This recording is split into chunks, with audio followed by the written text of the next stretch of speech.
we just believe that, the world around us, the outdoors, it's intricately designed in a way that actually supports agriculture. I believe that we're supposed to be stewards of the land and that we've been given this land and need to take care of it. And so we just are really passionate about sharing the unique ways that nature works. And there's always so many facts to share about food and agriculture that people here really do not know. Welcome to the Farmer's Feed Raising the Barn podcast, which explores the unique ways folks in the agriculture sector are marketing their businesses. I'm Caroline Allen, founder of the Farmer's Feed and host of the show. Today, I'm joined by Hannah Monroe, owner and farmer of Kingdom Gardens in Rock Hill, South Carolina. Kingdom Gardens is a certified SC-grown Christian family farm, striving to responsibly steward the land while growing produce and raising livestock using no spray and regenerative methods. Hannah has found some interesting ways to reach new customers through her farm club memberships, her new community composting program, and a focus on direct-to-consumer sales. I'm really excited for her to share some insights with y'all as to how she's growing her ag business here in York County, South Carolina. Thanks for joining, Hannah. Yeah, thank you so much for having me. I'm so excited. Of course. So as we know, everyone has a different journey to becoming a farmer and how they, started their ag business. So can you tell us a little bit about your journey to becoming a farmer? Yeah. So there have definitely been some very notable influences that have played a part in leading me to farming. And I would say that, gardening with my grandma as a child would be one of them. I grew up spending a significant amount of time on a horse ranch in my hometown in Montana. And it's kind of hilarious looking back now because my degree's in political science. So farming was nowhere near my radar. Agriculture was never near my radar, much less on it. And even my family and friends, myself included, probably would have never imagined me taking this career path. But now looking back, everything makes so much sense. But of all of those things that led me to farming, I would say that my time traveling definitely was the most influential aspect of my childhood that led me to this career. So during my childhood, my dad was a pilot, and so we got to fly for free a significant amount of times when I was really young. So I would say that I caught like a travel bug probably at age 5 or 6. And by the time I was 15, I was doing solo travels by myself, and every single dime that I saved up, I spent on traveling. And so by the time I was probably a junior in college, I had been traveling abroad. I'd travel abroad nearly 50 times. And the one constant throughout all of my trips and the places I would go was getting to see small farms and the unique ways that food is marketed all around the world and how it's sold in other cultures, as well as just experiencing how people around the world are doing things so drastically differently than the way we do things in the United States. And so then COVID hit. And when COVID hit, I was on this crazy world tour around the world, trying to go to something like 14 countries. I was on this full ride scholarship on a study abroad program, taking classes like culinary tourism. And when that was cut short prematurely, I found myself stuck in one place during something, what my family would call quarantine. And I was stuck in this place called Rock Hill, South Carolina. And I should note that before that point, I had spent my entire childhood moving from place to place. That had a lot to do with my dad being a pilot. And at one point, I counted something, maybe 18 different places that I had previously called home. So I was stuck in this place, Rock Hill, South Carolina, and just had a lot of time to slow down and really think things through. And the first thing that I realized was, one, my connection to agriculture, and two, this stark difference between agritourism and farming experiences in the US compared to much of the rest of the world. And so, in the US, we think you pick strawberries, we think corn mazes. For me, what we think is sunflower fields and hay rides. Mm-hmm. And don't get me wrong, those things are awesome. We do hay rides. We're going to have a sunflower field this summer, just like last summer. But in other nations, farming and where your food comes from is so intertwined in everyday life. And it plays just a huge role in culture that we just don't really experience in America. And so that summer 2020, I made the decision to go full throttle into this thing and try to create a cultural experience in Rock Hill and provide an educational outlet to folks who won't have the opportunity to trek through rice fields in Nepal for 3 weeks, or who aren't going to go bouncing between chateaus and duck farms in Europe. Like, these experiences would otherwise probably go totally to waste. And so I really wanted to bring them back and bring what I've learned and seen back to Rock Hill, South Carolina, and kind of work to foster a sense of community around agriculture and food. And so that's what we're working on. I love that. I actually have a favorite book, which her story, a little bit different, but kind of reminds me of like kind of your story. It's by a woman named, I think her name is pronounced Kamas Davis. It's called Killing It. Basically, she was a food writer out in Portland. And then her kind of experiences led her to wanting to go and learn whole hog butchery in the south of France.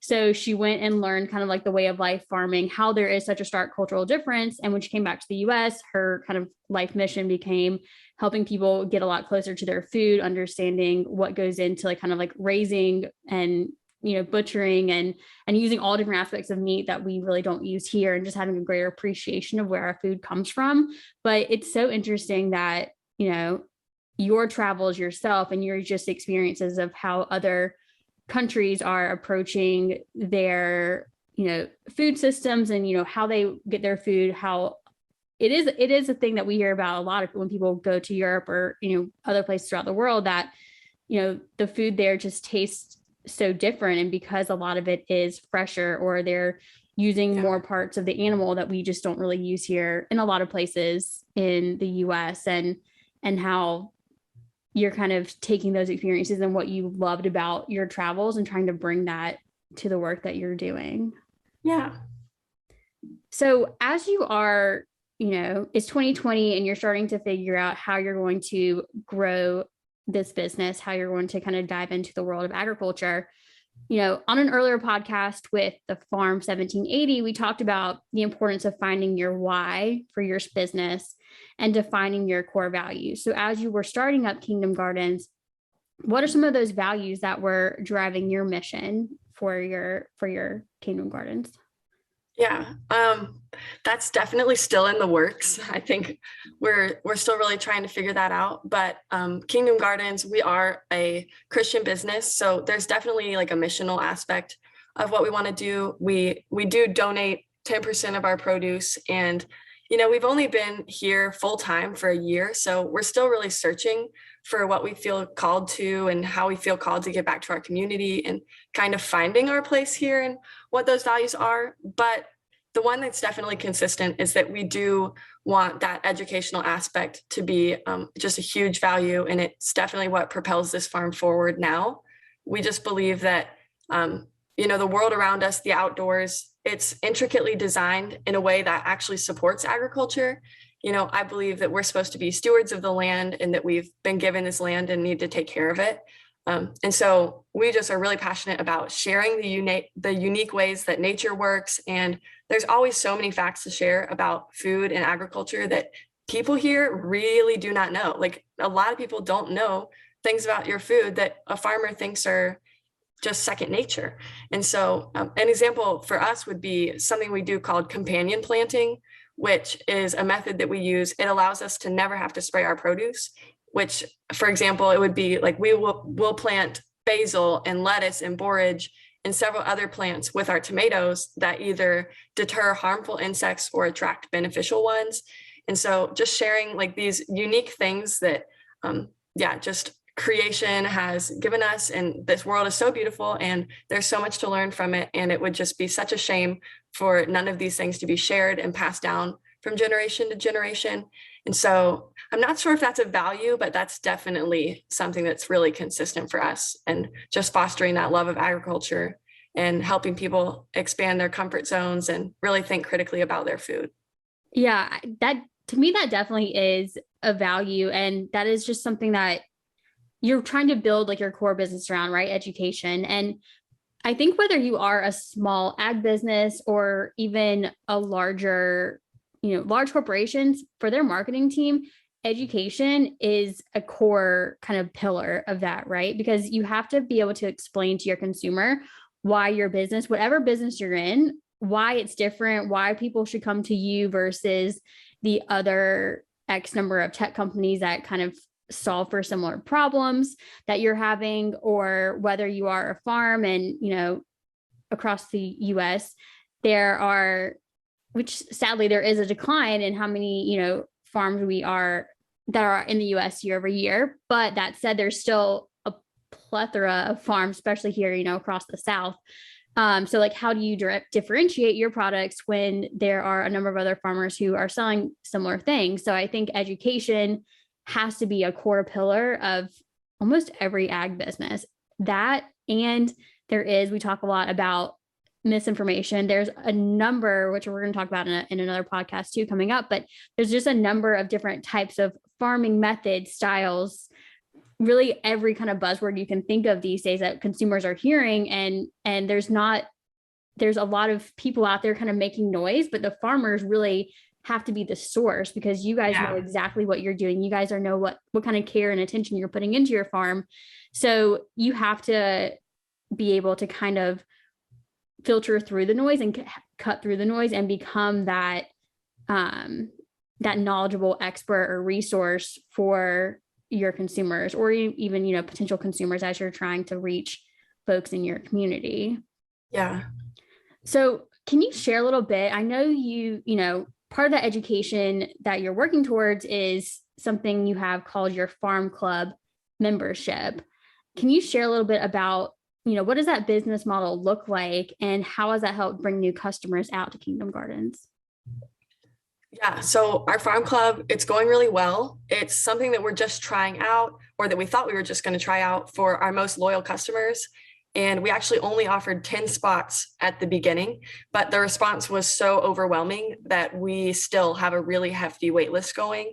And so Farm Club, it's different than a CSA, but very similar in the sense that customers prepay for the whole year rather than just a season, and they get to choose from a selection of payment levels with all different benefits. So depending on how much they spend, they get different things like discounts on workshops and events, and they can always add more payment if they were to run out. And so every Saturday, our Farm Club members, they receive a newsletter in their email with our product availability for the upcoming week. So whether we've got produce, which we will always have, and eggs and meat, any other goods that we have for them to purchase, and they can purchase as much or as little as they want to every week with those farm dollars that they paid up front, plus like a little cost for being in Farm Club. And they can skip the week altogether. So people really love the flexibility. We've also had several families who've actually left their previous CSAs to join Farm Club, because say a family doesn't eat radishes, they don't like radishes, but they get stuck with radishes for 4 or 5 weeks of the year through their previous CSA, and they don't like food waste, then that just is one thing that's going to deter them from continuing with that CSA. Or another family who wants to take a 2-week vacation in the summer, but doesn't want to keep paying for that CSA share while they're away. And so Farm Club members, they get to also enjoy something that we call our annual Farm Club dinner. They get free farm tours, and they also get a personal relationship with their farmer if they want it, which is really great, and so much more. So yeah, we really love Farm Club. It's super unique, and we're definitely working out some kinks, but I think it's going to be super successful. We have people asking to join our wait list every week, and that's really exciting. Something that you said too that really stuck out with me is the ability to be flexible to your kind of customers' needs and your customers' schedules and what's important to them, right? I think a lot of times as business owners, we build our products and we build our offerings and how we're going to serve our customers in a way that, we might think is best, or like, this is what we think our customers want.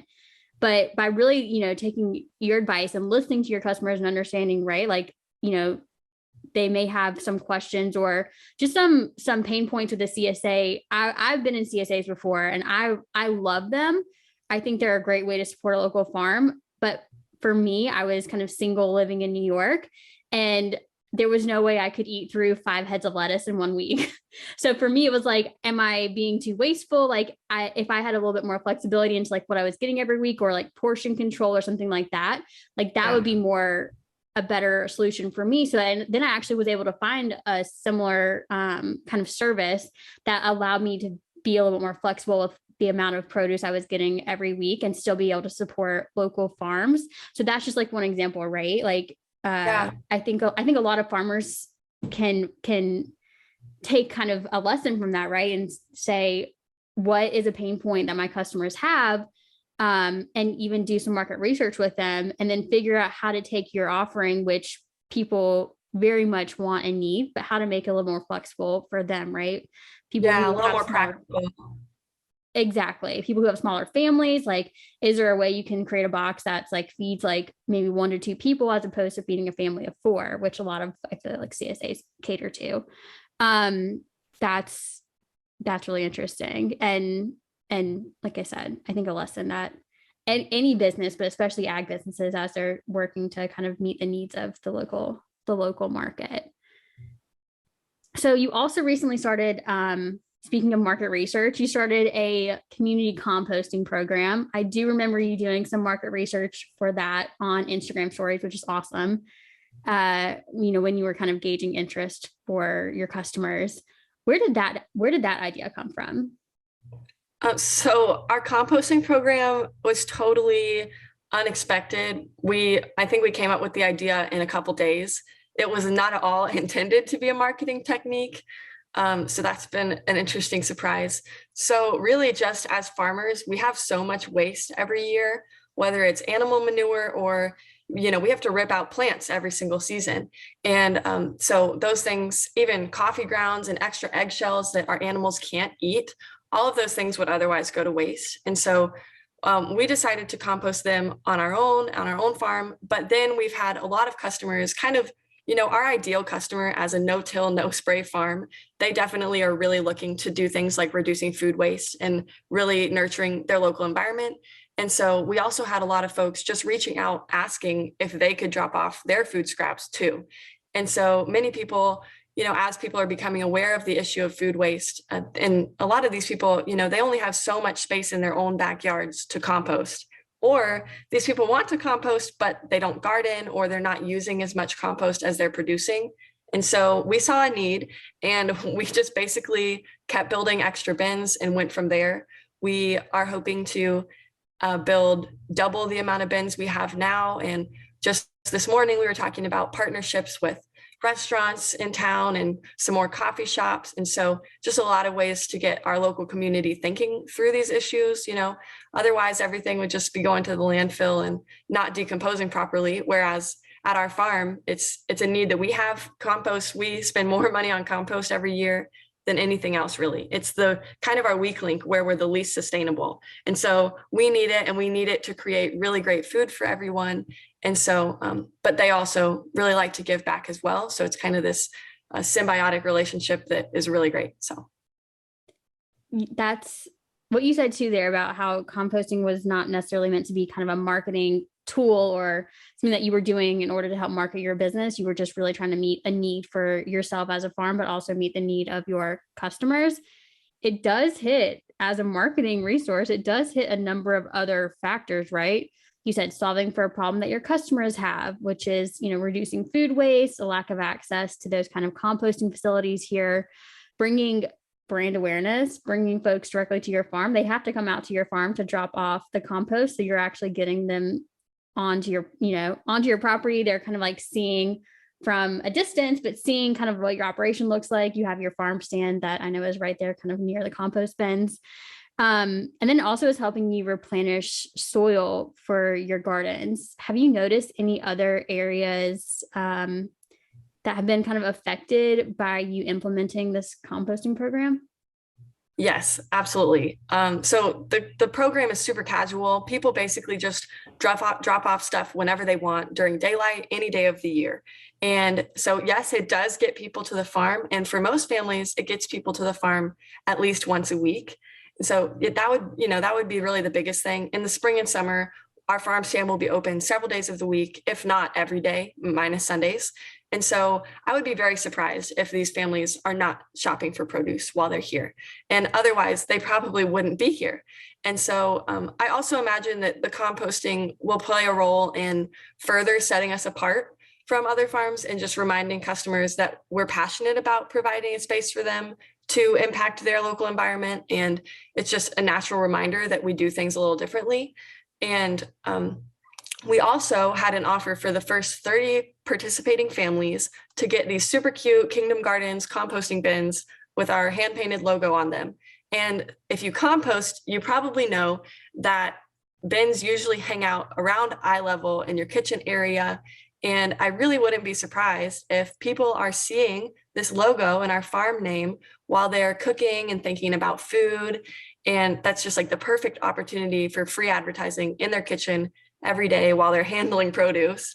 And so, yeah, so for those first 30 families, I think that's going to be a really great thing. And regardless of whether or not people get the bins or not, they feel like they're building a relationship with us, even if they're never seeing us. They're visiting our farm and it's becoming a habitual thing. And so I really think that it's going to lead to some great relationships, and it already has. So that's definitely been a positive effect from implementing this program. It's also such, I think, it's an important kind of win for yourself to be like, we know our customer, we know what motivates the people who are coming to our farm as opposed to, other farms in the area.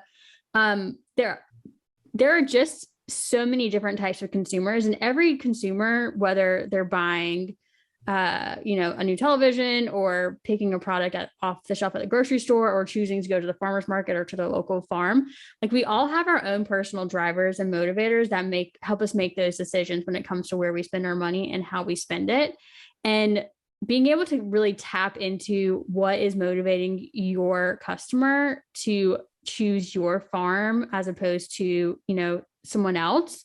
And then using that to, once again, like I said, help them solve for a problem that they have, as your customer. As you said, they are very passionate about, the environment and sustainability, and they're choosing you for a number of those reasons. Whereas, other customers who, unfortunately those may not just be, huge drivers for them personally as they're making their purchases, maybe going somewhere else.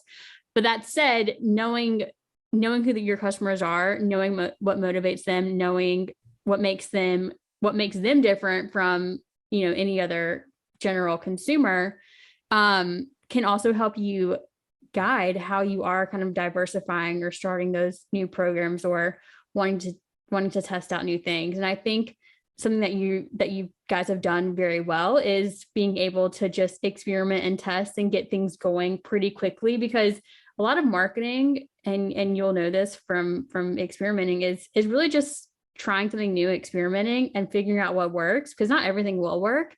But sometimes, just having the courage to just kind of take the leap and dive in and try something can have an amazing impact. And also, you can always iterate off of what you're doing, right? Like you can start with the smaller composting program and then scale it out, add more bins, add more opportunities, whatever that may be.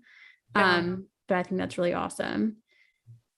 What about, social media? So we've talked a little bit about how you are using social for things. Obviously, you've done a little bit of market research on social. You guys are very active on Instagram, I know. What are some of the challenges that you're finding when you're kind of using social media to tell your story for your farm? So the biggest challenge for me has definitely been batching content. So farming is really busy. I never even imagined that it could be this busy, but it is so busy. There are several months of the year where sometimes you just feel like you can't even get a moment to breathe, much less create content for Instagram.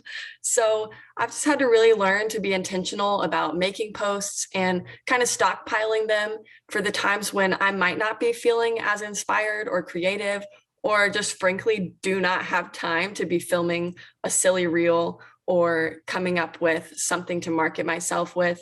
And so, when I do get those creative juices flowing or whatever, I just am really intentional about setting aside that time. Like, okay, I'm feeling really inspired right now. I'm going to drop what I'm doing and make 10 videos and call it a week, and that's what I'll use for the week. And that allows me to actually get my farming done and not get, overwhelmed with this scrolling and trying to always come up with ideas, but just to go ahead and get it done at once. But, I say that like it's easy to do, but it's easily the biggest challenge is just having enough to offer and remembering to make it in advance. You can't just go day by day and wonder, oh, what am I going to post today? Or, it's never going to work out successfully that way. And you're going to be posting things that you're not proud of or that you didn't maybe think through all the way. And so definitely the more planning, the better. And it's hard to do, but it's really, really important. Yeah, I think too, like you said, with your customers and becoming more habitual of them coming to your farm every week and dropping off their compost, and that's going to expose them to just other aspects of your products and services that you offer. At some point, I do feel like social media, the more you do it and just the more active you are and the more you get used to kind of posting and writing captions and whatnot, it definitely does become easier, right? Like you'll see something when you're out on the farm and say like, oh, like, let me snap a picture. And as someone who does not own a farm and is not spending day to day, like, out working with my hands, I do understand and like empathize and know that like the marketing aspect of the farm is really kind of second to the farm, right? Because like your core business is working on the farm, it's producing. But that said, I think the greatest thing I think about Instagram and things like TikTok, and I will give a lot of credit, I think, to like the younger Gen Z, is that people are looking really more for authenticity. So I think when Instagram started, it was very like you snap a picture and you post it. Like there was no filtering, there was no editing, there was a few options for filtering on Instagram. And then, with the advent of all these kind of different apps and photo editing tools for your cell phones and whatnot, things became very much like curated and perfect. And every picture had to look like it was high quality from a magazine, whether that's like a food magazine or a blog or whatnot, fashion magazine. And we've kind of seen a decline of that a little bit, which I really like because we've started to realize like there seemed to be a level of inauthenticity of what was happening on social media. And people were more drawn to people who they felt like they knew or brands that they felt like, they could relate to. And while there is room for, I think, kind of, professionally done, photo shoots or things like that for your farm, for the day to day, like people, I would say like my advice would just be don't overthink it. Like you guys are out, like you said, you guys are out in nature. You guys are out with, the good, the bad, the ugly, some like the most beautiful things people have seen, some of the kind of like things that people are glad that they're not on the farm to like deal with the day to day, and are very thankful we have our farmers and our producers who are, kind of taking on that responsibility for us. But at the same time, like those are all things like as you're trying to educate your customer, as you're trying to, give a voice to this industry online, I would say don't overthink it. And I think the idea of, batching and creating content, and stockpiling content for when you're not motivated, like I think that is amazing advice, because even as someone who has worked in social media for over 10 years, inspiration, you definitely get stuck. You definitely have days where you just feel like I have no idea what I want to post. I feel like I have nothing to say. And it's great to either go to kind of your arsenal and your stockpile of content, or we can talk a little bit about this too, on Instagram, but the idea of kind of repurposing content and how you can tell the same story in several different ways, right? And so you're not always having to feel like you have to say something new or have to do something new or do something exciting or have a viral reel. But at the same time, like just, authenticity is key when it comes to your marketing. So the more authentic you can be and the more of kind of yourself you can show to your customers, the more they're going to feel like they can relate to you, because you really are that the great thing about this, right? You guys are our neighbors. You're my neighbor. You're right down the Yeah. street from where my parents live. So it's not like trying to get the attention of, a celebrity out in Hollywood or something like that. Like, Yeah. we know you guys, like you guys are in our communities. Like, you're the people who we see at the grocery store, and who's, eventually kids will go to school with our kids and whatnot. So that is for sure the benefit that you guys have. And I think that I understand it does come with challenges, but you guys are also in a very unique position to, I think, be very successful with that. Yeah. So do you have, a favorite marketing campaign or strategy that you've run in the past couple of years? We definitely have very intricate marketing strategies. And I will say that we've completely run off of Instagram up to this point. And through Instagram, we've sold out of everything, whether it's our workshops or, farm club, any classes and events. We've all sold out. We've sold out of all of them solely through social media. And so I would attribute most of that success to the content on our stories and to showing up virtually daily on social media.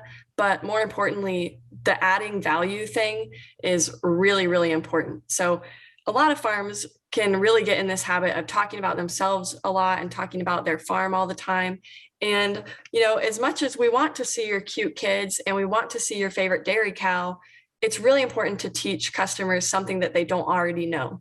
So I think the greatest campaign strategy for us is just sharing food facts and addressing those misconceptions about agriculture that people really want answers to, and it's really important that they're getting them from their farmers. And so one thing that we really try to do is, regardless of being no spray, no till, we want to be really vulnerable and just honest about food labeling and the misconceptions about even conventional agriculture, that even though we're not conventional farmers, like there's so many misconceptions. And by sticking to our goal of educating and inspiring people in regards to agriculture, I just think that we successfully are building trust with our audience, and at the same time keeping their interest and attention by sharing this content that's giving them value and that is shareable and savable content. And so, yeah, just really giving them a reason to stick around beyond just you and your family and your cute animals, just offering them something that, they can share with their family at night. Listen to this fun fact that we learned from Kingdom Gardens today, or they did this really unique thing, or, they taught me this about this problem that, we've been hearing all these rumors about forever. And so just really providing them something unique is very, very important. Being more focused on Instagram as your kind of key marketing resource or marketing tool, your platform of choice, I'll say. Yeah. You recently announced a shift towards direct to consumer sales. Obviously, you were already selling through Instagram and on your farm and things like that, but you mentioned that instead of selling through your local farmers market, you're going to be more focused on selling direct to consumers at your farm. So what was the main driver in making that decision? There were definitely a lot of factors that led us to pulling out of the farmers market, but the greatest one would be waking up early on Saturdays. So in the summer, we work virtually 15-hour days. We harvest all day long. We take a big break in the heat of the day, but we wake up before the sun and we're finished farming once the sun's gone down. And we also take Sundays off. And so we usually need Saturday to prep for our whole day off. And when we had the farmers market, we had a food storage problem. We've got some really great setups for where we store produce throughout the week to hold it for the farmers market. But there were some crops like mustard greens and radishes that simply did not hold their quality, even being picked the night before. They wilt really fast, and we just were coming to the market with these mustard greens that we were really not proud of. And so what was happening is I was having to set a 4 a.m., 4:30 in the morning wake up time on Saturdays for the market, just so that I could feel comfortable and confident in some of these produce items that we couldn't store really well because we just didn't have the infrastructure to store them really well. And so as much as I did really love to interact with people and meet my community through the farmers market, which is why we started going in the first place. I was just exhausted by midday, and I felt that I couldn't represent Kingdom Gardens like I wanted to. And so and then we launched this farm club thing that's just becoming way more successful than we imagined it to be. And it provides flexibility for the customer, but really also for me, in the sense that I set when the pickup times are every week. I give them certain days, certain times. They get plenty of options, but it also allows me to say, hey, Saturdays, we're not going to harvest until 10:30 in the morning or anything like that. So I'm not having to wake up at 4 a.m. anymore. And it's just really, it's really important to focus on your mental, physical, spiritual, mental, yeah, I said mental, emotional health as a farmer. That's something that a lot of people forget about. Farmers get burnout really, really quickly. Farmers and ranchers do. And so this was kind of the most tangible way that I saw to take better care of myself when I'm just physically exerting myself day in, day out during the summer. That's so important. I think too, consumers in general know that farming is, every day of the year, you really don't get a lot of breaks, vacations, unless you're really compensating for how you're going to keep your business running, because the, plants, animals, et cetera, need constant care. And I am glad to have seen a lot more people the past few years talking more about like mental health and mental well-being and coping strategies for folks in the ag industry, and not letting it be so much of a stigma, not just for this industry, but really all industries. But I think there is a specific, a definitely specific need. I wonder if maybe that's something we can do a podcast on later on. I can find someone who can talk a bit about that for maybe Mental Health Awareness Month in May. So that's a great idea. But as you're doing these things to really kind of like pivot your business, farmers markets are a great tool for farmers to actually get them in front of their customers and meet them. So I'm assuming that you are going to have to be shifting a little bit some of your strategies for bringing folks out to your farm stand and to join your the wait list or whatnot for your farm club. Can you tell us about any kind of like new things you'll be experimenting with as you're working to, go more direct to consumer? Yeah. So I should first note that our farm stand's actually on a dead end road. So it's really not in a super great place. There's definitely not much road traffic. Unless, there are some soccer fields at the dead end of the dead end road. So unless it's a soccer family or they live in a nearby neighborhood, people are not driving down our road. They're not going to see our farm stand. And so we've been getting really serious about Instagram. Once we made this decision in January, we really started cracking down. So early January is when we started with reels, started with making sure we had daily stories and just being present and really kind of growing our reach locally. And so that's been super successful. We have been so intentional about finding local customers. And just in the past month, we've had hundreds of people wanting to join the newsletter, and that's been just insane.